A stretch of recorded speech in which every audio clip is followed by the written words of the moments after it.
Hello guys, welcome back to my channel. तो movie के starting में हम एक आदमी को देखते हैं जिसका नाम जेक होता है और वो किसी पोर्ट में होता है। ये एक स्पेस पोर्ट था जो कि स्पेस में ट्रेवल किया करता था। यहाँ पर इस आदमी को काफी देर बाद होश आया था और ये इस पोर्ट में ऑलमोस्ट 6 साल से था। उसकी टांगे पैरालाइज हो चुकी थी, लेकिन यहाँ पर पहले तो हमें समझ नहीं आता कि जेक स्पेस में क्या कर रहा है और किस लिए आया गया है। लेकिन तभी हम पास्ट के कुछ सीन्स देखते हैं जिससे हमें सारी की सारी स्टोरी क्लियर हो जाती है। जेक का एक ट्विन ब्रदर था जो कि बहुत अच्छा साइंटिस्ट था और वो स्पेस में जाना चाहता था। उसे नई नई चीजें डिस्कवर करने का बहुत शौक था, लेकिन उसकी कुछ लोगों से लड़ाई हो गई। कुछ पैसों के वास्ते उसे मार दिया गया। स्पेस में भेजने के लिए भी नासा का भी बहुत खर्चा हुआ था, तो जेक ये नहीं चाहता था कि ये सारे पैसे जाया जाएं और जो उसके भाई का ख्वाब था वो खुद पूरा करना चाहता था। तो वो उसकी जगह स्पेस में चला जाता है किसी दूसरे प्लेनेट को देखने के लिए। वो यहाँ जाने के लिए इसलिए भी तैयार होता है क्योंकि वो पैरालाइज्ड होता है और जो उसकी टांगों का इलाज था वो काफी ज्यादा महंगा था। तो उसे एक होप होती है कि जिस मिशन पर वो जा रहा है अगर उसमें कामयाब हो गया तो काफी ज्यादा पैसे अर्न कर सकता है और फिर उनको यूज करते हुए अपना इलाज कर पाएगा। होता तो वो बहुत हार्ड वर्किंग है। बेशक उसकी टांगे नहीं होती लेकिन वो बहुत स्ट्रॉन्ग होता है, तो उसे खुद पर यकीन होता है कि ये वो कर लेगा। अगर बात करने जाए उस प्लेनेट की तो उस प्लेनेट पर ऑक्सीजन नहीं होती। उसके साथ और भी जो लोग जाने वाले थे वो सब एक जगह पर इकट्ठे होते हैं जहाँ पर वो अपने लीडर से मिलते हैं। तो उनका लीडर उन्हें समझाने लगता है कि तुम लोगों ने किस तरह से वहाँ के हालात को फेस करना है और वहाँ पर अगर किसी क्रिएचर से सामना होता भी है तो उसको किस तरह से हराना है या उसे कैसे बचना है। तभी जेक यहाँ पर एक आदमी से मिलता है और इन दोनों की ट्रेनिंग 3 साल एक साथ हुई थी, तो इनमें काफी अच्छी जान पहचान थी। तो बाद में जेक को उसका अवतार दिखाता है। इस अवतार में इंसानों के भी डीएनए थे और उन क्रिएचर्स के भी जो कि उस प्लेनेट पर रहा करते थे जहाँ पर ये लोग जा रहे थे। इनका प्रोजेक्ट स्टार्ट होता है, लेकिन तभी वहाँ पर इस प्रोजेक्ट के लीडर आती है। वो सीधा इस प्रोजेक्ट के हेड के पास जाती है जो कि बिजनेसमैन होता है और उसने ये प्रोजेक्ट स्टार्ट किया था। वो उसे कहती है कि तुम्हारा जेक को लाने का क्या मकसद था। तो वो हेड उसे बताता है कि इसमें कोई मसला नहीं है, वो समझदार है और तुम्हें पता भी है कि हम उस प्लेनेट पर क्यों जा रहे हैं। वो उसे कीमती स्टोन दिखाता है। वो कहता है कि हम उस प्लेनेट से ये स्टोन लेंगे। ये 1 केजी स्टोन 100 करोड़ का बिकता है, यानी इसका सिर्फ 10 ग्राम 1 करोड़ का बिकेगा। तो तुम खामोशी से होने दो जो हो रहा है। फिर अगले दिन हम देखते हैं कि जेक को एक मशीन में भेजा जाता है जिससे वो अवतार बन के बाहर आता है। उसको अवतार के बॉडी में शिफ्ट कर दिया गया था, जिससे पाकर वो बहुत खुश था। लंबे लंबे कान, लंबी सी तुम, लंबी सी छोटी और नीली यानी ब्लू रंग से वो काफी खुश था। फिर जेक मिलता है एक कर, तो वो जेक की काफी तारीफ करता है क्योंकि जेक पहले फौज में था यानी आर्मी में था और उसकी एक्टिविटीज काफी अच्छी थी। तो वो जेक से कहता है कि तुम बहुत आगे जा सकते हो और वहाँ उस प्लेनेट में जाके वहाँ के लोगों के साथ ज्यादा से ज्यादा टाइम स्पेंड करना, क्योंकि तुम जितना टाइम उनके साथ स्पेंड करोगे वो उतना ही तुम पे ट्रस्ट करने लगेंगे। और तुम जानते हो ना कि इस प्रोजेक्ट का हेड यही चाहता है कि उस प्लेनेट से ज्यादा स्टोन निकाल सके। इसके लिए पहले तो उन क्रीचर्स को वहाँ से हटाना होगा। अगर तो तुम ये काम कर लो तो अच्छी बात हो, लेकिन अगर 3 महीने के अंदर तुम ऐसा ना कर पाए तो हमें मजबूरन यानी ना चाहते हुए भी वहाँ पर हमला करना होगा। जंग छिड़ जाएगी क्योंकि स्टोन तो हमने पाना ही पाना है। वो उसे कहता है कि इसके बदले में मैं तुम्हारी टांगे भी ठीक करा के दूंगा। तो इस चीज के लिए जेक मान जाता है। वो लोग उस प्लेनेट पर पहुंच जाते हैं। वहाँ जाते ही जेक जो कि अब एक अवतार होता है काफी खुश होता है, चीजों को छूने लगता है। तभी वो देखता है कि वहाँ पर बड़े बड़े जानवर हैं। एक अजीब सा जानवर जेक के पीछे बढ़ जाता है, तो जेक एक झरने में छलांग लगा देता है, लेकिन अब अपनी टीम से अलग हो चुका था। वहाँ पे जेक अपने लिए एक नेजा तैयार करता है। उस तरह उसकी टीम उसे काफी ढूंढती है लेकिन उसे नहीं मिलता। तो वो लोग यहाँ से ये सोचते हुए चले जाते हैं कि ये खतरनाक प्लेनेट है और क्या पता अब तक जेक मारा गया हो। जेक वहीं जंगल में होता है। तभी हम देखते हैं कि कोई फीमेल उसे देख रही होती और वो उसी प्लेनेट की क्रीचर होती है जिसका नाम नीत्री होता है। वो जेक पर एरो चलाने ही वाली होती है कि तभी उस पर एक फूल आकर बैठता है, तो वो अपना डिसीजन बदल लेती है, वहाँ से चली जाती है। अब रात को जेक के पीछे उस प्लेनेट के काफी खतरनाक जानवर पड़ जाते हैं और उस पर अटैक करने के लिए आगे बढ़े होते हैं, लेकिन जेक उनसे फाइट बैक करता है। उनको भगाने के के लिए आग भी जलाता है। तभी वहाँ पर नेत्री आकर उसे बचाती है, लेकिन इस दौरान वहाँ के कुछ जानवर भी मारे जाते हैं। तो नेत्री को गुस्सा आता है। वो जेक से कहती है कि तुम्हें बचाने के चक्कर में मेरे जानवर मारे गए। तो जेक उससे कहता है कि गुस्सा किस चीज का दिखा रही, अगर अपने जानवरों की इतनी फिक्र थी तो मुझे बचाया ना होता। और नेत्री उसे कहती है कि तुम बिल्कुल बच्चे हो। तो जेक उसे कहता है तो फिर मुझे सिखाओ कैसे लड़ा जाता है। इसी के साथ जेक की बॉडी पर वही ग्लोइंग फ्लावर्स आकर बैठ जाते हैं। नेत्री इस कबीले के सरदार की बेटी होती है, तो वो जेक को अपने कबीले के पास लेकर जाती है। उसके कबीले के लोग जेक को मारना चाहते हैं, लेकिन नेत्री उनको रोकती है।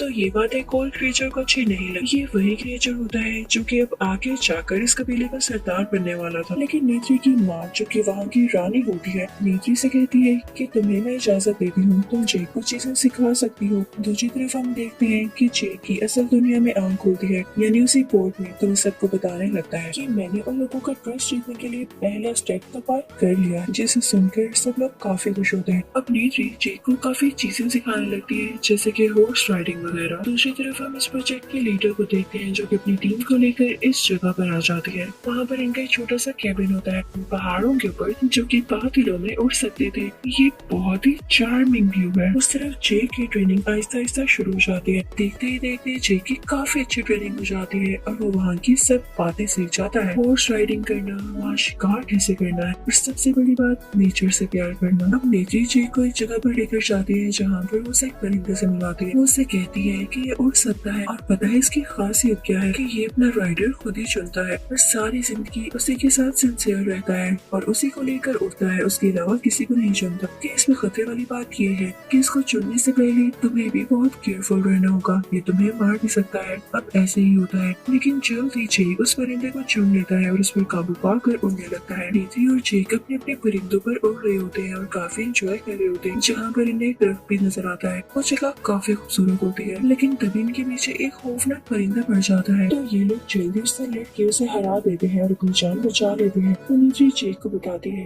कि ये मेरे एंसेस्टर्स की सवारी हुआ करती थी, इस पर सवारी करना बहुत मुश्किल है और इसके बारे में ये माना जाता है कि ये दुखों को खत्म कर सकता है और प्रॉस्पेरिटी ला सकता है। अब जेक को यहाँ पर 3 महीने गुजर जाते हैं, तो कर्नल उसे वापस बुलाता है और कहता है कि जो काम मैंने तुम्हें कहा था, लगता है वो तुम भूल रहे हो। तो जेक कहता है कि नहीं, मैं भूल नहीं रहा हूँ, बस कल उनका एक इवेंट है जिसमें वो सारे लोग मुझे एक्सेप्ट कर लेंगे, यानी मैं भी उनका हिस्सा बन जाऊंगा। तो कर्नल कहता है कि अगर तुम ऐसा ना कर सके तो मैं वापस तुम्हें जमीन पर भेज दूंगा। तो जेक कहता है कि आप फिक्र नहीं करें, मैं कल उनको उस जगह से हटा दूंगा। तो कर्नल कहता है कि चलो देखते हैं। अगला दिन आ जाता है और वो इवेंट होता है जिसमें सब लोग, यानी उस प्लेनेट पर रहने वाले सारे क्रिएचर्स जेक को एक्सेप्ट कर लेते हैं। नेत्री जेक को एवा का दरख्त भी दिखाती है जो कि उनका प्योर दरख्त होता है और वो हमेशा ग्लो किया करता था। यहाँ पर नेत्री जेक को ये भी बताती है कि तुम चाहो तो इस कबीले में से किसी भी लेडी को चुन सकते। तो जेक उससे कहता है कि मुझे तो तुम अच्छी लगती हो, और यहाँ पे नेत्री भी मुस्कुरा देती है। तभी हम देखते हैं कि कर्नल वहाँ पर मौजूद दरख्त गिराने लगा है, क्योंकि वो अपना काम शुरू करने वाला होता है, जिसे देखकर सारे कबीले वालों को गुस्सा आ जाता है।